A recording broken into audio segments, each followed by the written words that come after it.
You're listening to Power Talk, Berkeley Electric Cooperative's official broadcast about the cooperative, our communities, and ways to use energy wisely.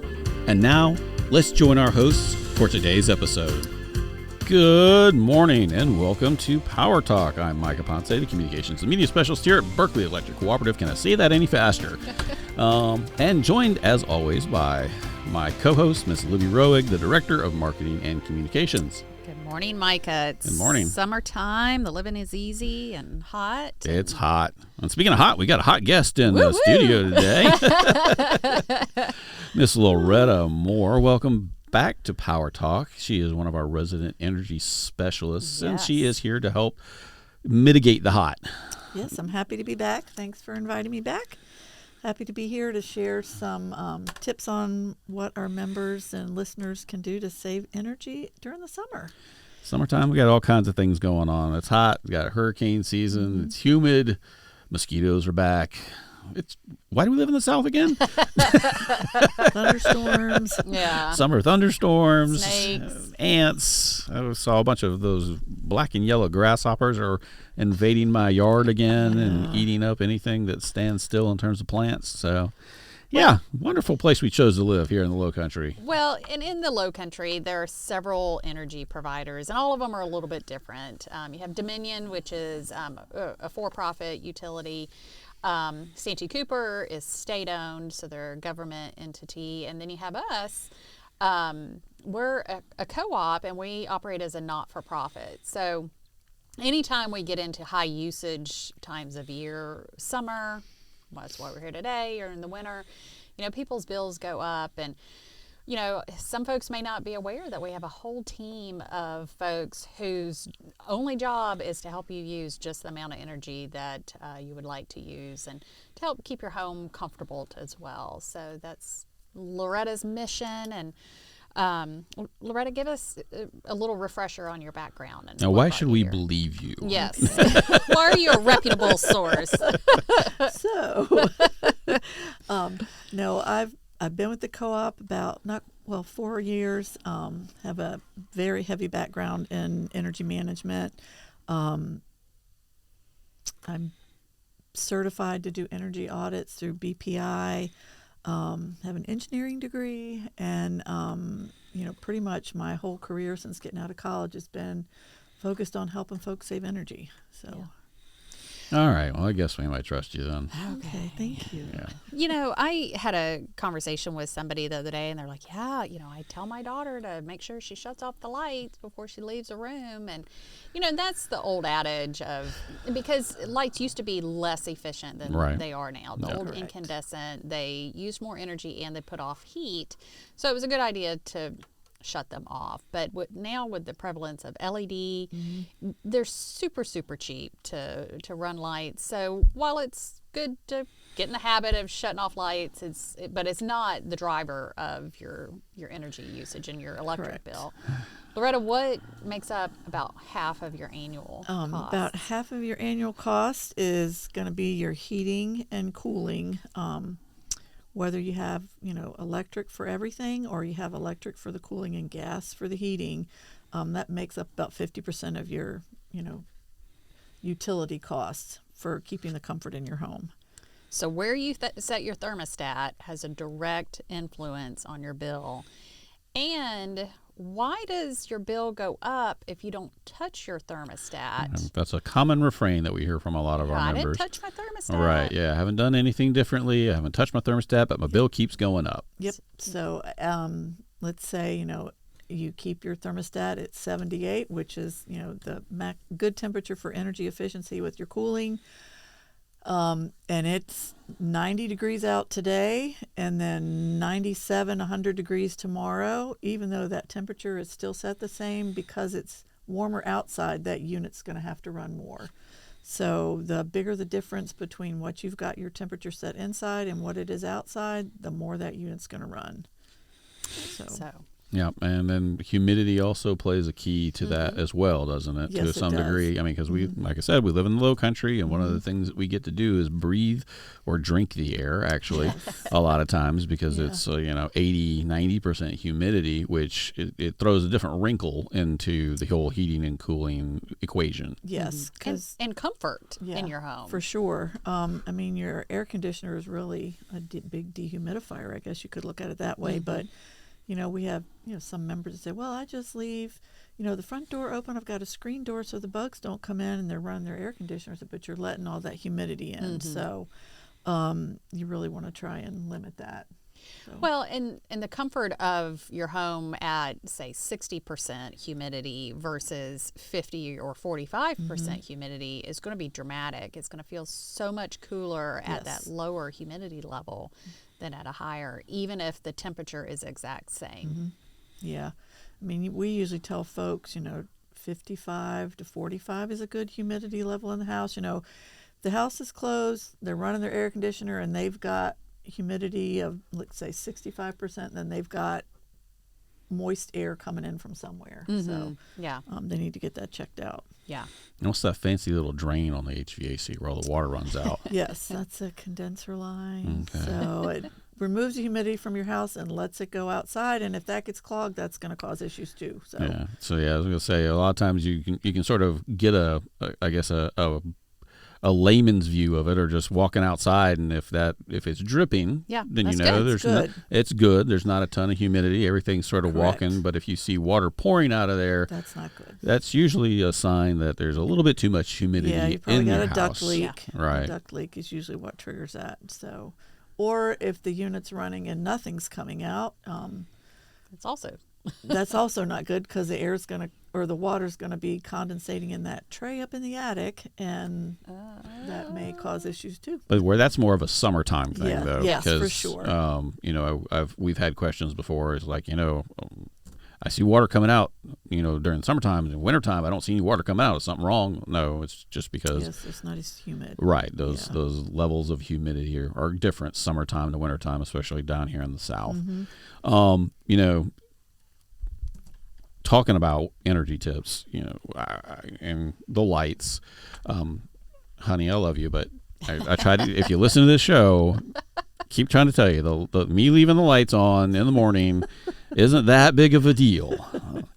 Maybe a bigger deal that wakes her up, but it's just like, by the time I go to work and you've left every light in the whole downstairs is on, it's like. And I've replaced them all with LEDs, so it's really not that big of a deal. Every penny helps. Yes. So I'm working on, turning Getting the better. lights off. But let's talk about some other tips for ways for members to save money and help cool their home as well. Yeah, I mean, the big thing is to make sure that unit's running properly. It is a mechanical piece of equipment. We recommend getting it serviced twice a year, spring and fall. If you can't swing that from a budgetary standpoint, at least once a year. Just you get your oil changed in your car once, when you need to. So you need to take care of that, your air conditioning system or heat pump. So jumping in about servicing, Berkeley Electric, we have a Home Advantage loan program where people can take out a loan to improve the efficiency of their home, HVAC replacement, ductwork, that sort of thing. But we also have a list of contractors that have the certifications and training that we require to be part of this, as well as the service level. So if you're looking for someone to service your unit, check out our website. We've got a list of maybe 8 or 10? Yeah, we've got 8 to 10 on the Home Advantage loan, and then we also have our Energy Advance loan, which that list is much more expansive. Those contractors don't go through quite as many steps to get certified with us as the Home Advantage loan, but there are some good contractors on that list also. Because not all companies are created equal, and if you're new to the area or just like, who do I trust with this? Yeah. Because I know when they come to my house, I'm like, whatever you say. Yeah. Even though I work with you guys, I'm no HVAC expert, and I take them at their word. So it's good when you have somebody you can trust. Yeah, and and I tell folks too, if you've got a couple people you're not sure about, which contractor to use, I tell them to look at Google reviews, talk to your neighbors, just to find out, who a good contractor might be. Yeah. And some of them, we were talking about this actually yesterday, offer deals for preventative maintenance. Yes. So ask them about that. You know, if you're on a tight budget, see if they have any kind of special pricing that they can do if you sign a contract to do it twice a year. Yeah, I mean, because, especially when you're a first-time homeowner, I remember back, our HVAC unit kept tripping off, and the guy kept telling me it was because ants were getting into the breaker box. And I mean, yeah, there were some ants, but it turned out no, it was an electrical issue. It wasn't the ants getting inside the breaker box and causing it to trip. So, yeah, you got to be careful with some of the folks that, and, it's like I said, sort of a common sense thing. It was like, I'm not really sure the answer is, so I'm going to get a second opinion. And turns out it wasn't just the ants. Some other issues going on. Yes. That's another thing that we can add to the list in the low country. Ants, sugar ants, fire ants, sugar ants. Yeah. You got them everywhere. But anyway, and there are a lot of things. That's why we were saying, check it every year. Yeah. Critters can happen. Squirrels can happen. Yep. Or just, like you said, just an electrical issue can pop up because it is a machine that runs essentially 24 hours a day here in the South. It's constant use. So making sure that it's maintained and up to date. But I mean, that's only part of the equation. We're talking about, humidity and this and that and the other. Sure, making sure that your HVAC unit is running correctly is step one. Yeah. But there are a few other steps as well to make sure that, that air conditioned air gets into your home and then stays in your home. Yep. I mean, getting the ductwork checked, making sure it's tight, especially if your home is elevated up on a crawl space. Those are the folks where we tend to find some little critters get under the house, even though you think you've got it sealed. Squirrels. And they just love to do all sorts of stuff under there. Raccoons. So, they pull the insulation off and use that for their bedding and whatnot. Nice. So, make sure the ductwork's connected tight. And if you've got it in the attic, just make sure that it's sealed. Squirrels. You can get squirrels in the attic too. Yeah. So, but just make sure, the mastic's tight, that all the joints are tight. And then you get the cool air blowing into the house. You also want to make sure the house itself is tight. If you've got a broken window or, a door that's not sealing properly, or, my 18-year-old likes to keep his window open a little bit so that he can have fresh air, and he's just letting moist, humid air in the summer. So get him an air purifier. Those stick your face on the vent. Yeah, you want to make sure the house is tight. Walk outside. Yeah, just make sure the house is tight. Don't leave the wooden door open with a screen. Just kind of common sense things. So. We talk about setting the thermostat at 78 degrees. That's for optimal energy efficiency. But to save money. To save money. I mean, that's one of the key things that we want. Yeah, we want you to be comfortable in your home, but also we want you to be able to afford to live in your home. Right.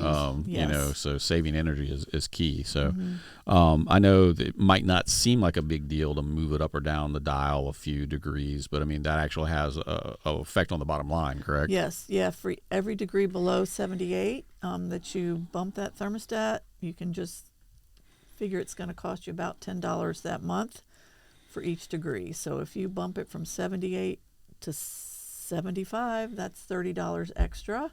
But I also know that a lot of folks aren't comfortable at 78. So, 75 is ideal for the system itself.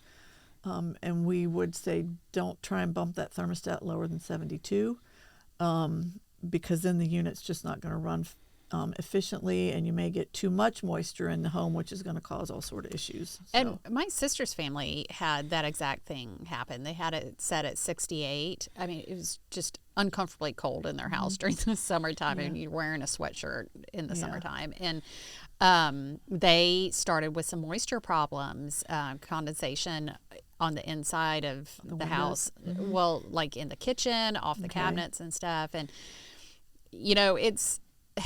in the South, you know, it's Doesn't take God, football, and family, and air conditioning, maybe number 4. Yeah. And so it's a sensitive conversation. I was like, you know, I don't mean to tell you what to do, but you may be causing this problem by how cold it's set. Or, you know, I've had some members where they think they're going to, I want to save more, so they bump their air conditioner up to like 82. I can't imagine how they can sit there, but on the flip side is that unit's not running enough at all at that point, so it's not getting the humidity out of the house. So there's kind of like a fine line in there where you need to make sure it's not set too low or too high. Yeah, because you can end up with moisture issues on the either bookends. end. Well, and the same thing goes for, you know, keeping the house tight. You know, you know, there is a too loose, like my house, and then there is too tight, because you have to have a certain amount of fresh air circulation. Otherwise, you will get those condensation issues, because you're going to trap all that cold, moist air in the home. So I mean, a little bit's right. I can't even remember what something air changes per hour. I don't even remember what it's supposed to be. Everything in moderation. Yeah. All I know is that my house was way, way, way above the number of air changes per hour that it was supposed to be. But hey, we make it work. Yeah. But, you know, Loretta, just one more side road on this thermostat setting. Berkeley Electric offers a smart thermostat program that you can get a free Ecobee, or you can bring your own smart thermostat. And I love my Ecobee. We've talked a lot about our Ecobees, and it takes a lot of the worry out of, you can just go ahead and program it, and it automatically will set it back when you're not home a couple of degrees, so you can save a couple of bucks. It manages, it'll tell you if the humidity gets too high. It tells you need to change the filter. It'll tell you, you know, especially in the winter, if that backup heat's been running too long. You know, some folks you can set it so the air will circulate for 5 or 10 minutes every hour. There's a whole lot of features. You can put it away on vacation mode. Set it back for that, and then have the house at the temperature you want when you get back. So it's got a lot of nice features to it, and a lot of the thermostats like that are comparable. We've got a couple Honeywells that folks can use to join our program. Amazon has a thermostat, and so does Emerson. So they've got some good Wi-Fi thermostats that they can participate in that program. And all that information's on our website under the My Energy tab. I'm part of the old Mercury slide switch gang. I'm actually, the main reason I'm thinking about doing a smart thermostat is just so I can control my daughter's usage upstairs. Because, like Libby said, I'll turn the corner and go upstairs and get hit by an Arctic blast. I understand, you know, hot air rises, second floor gets a little bit warmer than it might be down there, but 65 degrees is not what I want my AC set on upstairs. And that is one of my other favorite functions of the smart thermostat, is you can control it from your phone. You know, we've been heading on the road on vacation, and I forgot to set it on vacation mode, or, you know, coming back, let me go ahead and in the vacation mode if I didn't schedule it, you know, maybe our flight got delayed or something. But or, you know, if it's hot, you don't have to get up and mess with the thermostat. And you can knock it back. You can put a lock code on them, so you could really upset your daughter and set a thermostat and lock it so she can't do it. So I think I will keep the peace and tranquility in my house. Again, these are choices we all have to make for the comfort in our homes. Well, if you're just coming back off of vacation or just now tuning in, we are talking all things summer energy tips and how to save money and keep your house more comfortable with Miss Loretta Moore, our hot energy services representative, with all kinds of information for you. Some hot tips. With some hot tips to stay cool here in June, which is already hot. Yes. Yeah. It started early, way back in May, and it has not let off since then. The humidity, I think summer's officially here now. Yeah, for the I next think it got 9 here months. May 1st, maybe. So. But, you know, Loretta, we talk a lot about wind chill in the wintertime. It's 35 degrees out, but with the wind chill, it's so much colder. But wind chill is important in our home in the summertime too. How do we create a wind chill? So, if you've got ceiling fans, those are a great asset to have, so that you can turn that fan on. It might allow you to keep the air conditioner thermostat set a little warmer and have that ceiling fan on, so you actually feel the air, so you're a little cooler. The big thing is to make sure it's going the right way. So it should be circulating counterclockwise in the summer, and then you would flip it to clockwise in the winter. That'll help. Or even just like a little fan on your nightstand. Yeah. Some folks might have A little to blow oscillating, air. A little oscillating fan. Any kind of thing to keep the air moving will help. Yeah. And it's not necessarily making the air in the room cooler, but it's making you feel cooler. Right, And because it's blowing across you. Right. So Yeah. it does make a difference. Once again, the little tip, it doesn't cost a lot, but when you leave the room, turn off your fan, your ceiling fan, because you're no longer there to get the benefit furniture from it. doesn't need to be cool. Yes. My pets might, my dog appreciates my dog it. does. Oh boy. Our dog does too. I leave the ceiling fan on for our dog. Yeah.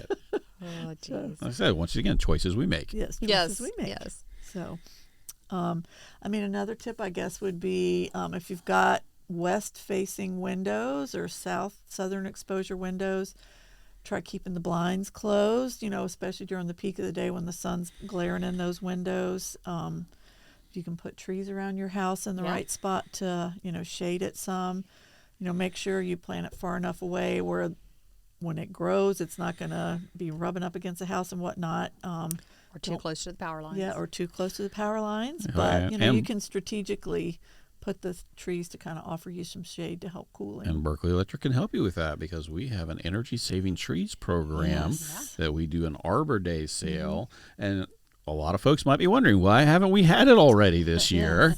That's because our folks in our vegetation management division decided to move it to coincide with the official state Arbor Day, which is in December? December this year. So, yeah. We'll see how that goes. We'll see how that goes. We'll see if they made the right choice or not. Yeah. I'm not the only kind of tree I'm thinking about when Christmas this tree. is Christmas Yeah. trees. Christmas I'm not trees. thinking about going outside and digging a hole to plant a tree at that time of year. So But shall see. but we do have that available, folks, and it will be coming up. So stay tuned. Yeah. You know it. So, Keep an eye out. um, Well, skipping the oven, summertime's a great time to fire up the grill outside. What's an oven? use the grill. So many of us have air fryers now too. That's Yeah. a great That's a good energy thing, too. efficiency Yeah. tip. But For sure. the oven just heats up the whole kitchen. So then your HVAC has to cool it down. Yep. So That is true. just strategically maybe use it in the morning. Yeah. I have some summer birthdays, and so I try to bake that cake first thing in the morning. Yeah. Or, Before the house gets. And I know we part of keep the going day. off on little side trails here and there, but ovens are big power users in the They do. kitchen. So one of the things that we talk about in summertime is when most people use electricity, and in the summertime that usually falls within that 3 to 6 to 7 hours, time 7 frame, yeah. time frame, which is known as peak hours. So wait till a little bit later in the day, it'll be cooler, hopefully, or and earlier, then or earlier, but then you can also avoid those peak times to help Correct. reduce the amount of energy that everybody uses and help keep the cost a little bit lower Yeah. as well. For sure. So for all sure. kinds of tips today. Yes. Yeah, and the reason we care so much about peak is energy cost is largely a pass-through for a co-op that's a not-for-profit. So we have to pay more for energy on the wholesale markets during that peak time. So the more people that are using that, it costs the co-op more and eventually the members more. Yeah, So, I think it's about 70 cents of every dollar that the co-op receives. 70% of that goes directly towards straight energy costs, buying energy that we provide to our members. So yeah, and all those little tricks to try to help reduce the Little peak. things add up. Yep. Yep. Well, Loretta, we've mentioned that Berkeley Electric has a whole team of energy advisors Yes, we do. looking out for our members all year long, not just during the summer. Tell us a few more ways that we're helping our members. Okay. We do have our proactive high bill program where our billing folks, they review the bills and If there's a couple each billing cycle that are abnormally high compared to what they were the previous month or the same time the previous year, they will send them down to us and we will review them, give the member a call. A lot of times the members have no idea that they have a potential issue, and they're very thankful, and gives them the opportunity to get something fixed that they may not have realized. A lot of people in today's age, they have things on auto pay, and they may have their Berkeley bill on auto pay and may not even really realize what it is. Look at my bill. Yeah. Later in the month, they're like, "Oh my gosh, my bill was $700. What happened?" Yeah. And they call us, and here they find that they had a hot water leak in the house. And so that's a great program. We also have our energy audits, where several of us are certified technicians to do that. Those are free to our members. We do typically try to analyze things from the office initially, to kind of go through with the member, and if there's something that we can't come up, determine at the office, we'll go out. And we also just have those members that want to, what can I do to get better? Yeah. They think they're doing a lot, and we can go out, and sometimes it's just an extra set of eyes looking at stuff. So we've also got our loan program, which we mentioned earlier. You can do financing with us for energy projects that have a payback of 6 years or less. You can finance up to $20,000 at 5% interest with us. You can also get in-home chargers for your electric vehicle, heat pump water heaters, which are great option. They're kind of new on the market, but they, if you've got that water heater out in the garage, it's a great thing because it's heating your water, but it's going to also kind of cool down your garage a little. Nice. So they're pretty good things. And the energy audit is also tied to the Home Advantage loan program. Yes. So say your HVAC is just not cooling your house like it used to. If you're looking to replace it with a more efficient model, the BEC team will come out and do a whole audit. Yes, we'll do, and that involves doing a blower door test, and that just tells us how much air your home is leaking. And then we, get that set up, walk around the home with the member, and, we'll check plumbing penetrations, doors, exterior doors. A lot of folks say, "Oh, my windows are really leaky." And when we do the blower door test, we find their windows really aren't even leaking. So, and then we'll, check the attic, look at the insulation levels. One area a lot of folks we found is that attic access, that piece of wood that you pop up and move. A lot of times it's not insulated. So then you've got that. That's a great opportunity to put some insulation on there. So it's a great program. Yeah. Not only can you get finance for new, heating and air equipment or possibly ductwork, but we can give you some other pointers for the home. Yeah, and one pointer I got from Josh, who's one of your colleagues, was an attic tent. Yes. And it's kind of that reflective material like you see in the car windshields, but it's literally a tent that you just staple around the access, and then you can unzip it to go in and out. Close. Yep, it's great. And it ups the R factor. Yes. But you also mentioned windows. Why are windows not something we cover as part of the Home Advantage loan program? And that's a big question because a lot of folks ask about that, and it's the payback on the window is very long. It's longer than 6 years. It's longer than 6 years. So, and especially even if you've got, some older windows, it may be more cost effective just to get them reglazed and than to replace them because the new windows are expensive. So it's just the payback on those is long. Now, our other loan program, the Energy Advance loan, you can finance window replacement through that. Okay. And that information's on our website as well. Well, you had mentioned the heat pump water heater, which is a new technology, but we also have a new technology that we just recently rolled out. It's like an AI assistant, Bidgely. Yeah. So I don't like saying the word Bidgely. It's hard for me to say. So I just call it a pocket Josh. Yeah. That's Josh in your pocket. So it's your little AI assistant, and it will sort of help do a lot of the things. You set up your home profile. Yep. And it can give you recommendations through The magic of AI. Yeah, it can, take your usage and it'll say, well, your air conditioner is running so much of the time versus, other things in your home. It'll, give you information for your home compared to other homes of similar size and construction. So it's a pretty good tool that we're going to be rolling out. So I'm kind of anxious for that. That'll be a great tool for our members. Well, folks, believe it or not, we're actually out of time, and we didn't even touch half the stuff we wanted to get to. So it'll be a part 2. Part 2 next time. We'll have hot Loretta come back on the show for our next edition of Power Talk. So thank you for tuning in, and this is the official broadcast of your electric cooperative, and you can catch up on past episodes on streaming platforms like Spotify, Apple, and iHeartRadio, and get a behind-the-scenes look on Berkeley Electric's YouTube channel. So until next time, this is Power Talk, signing off.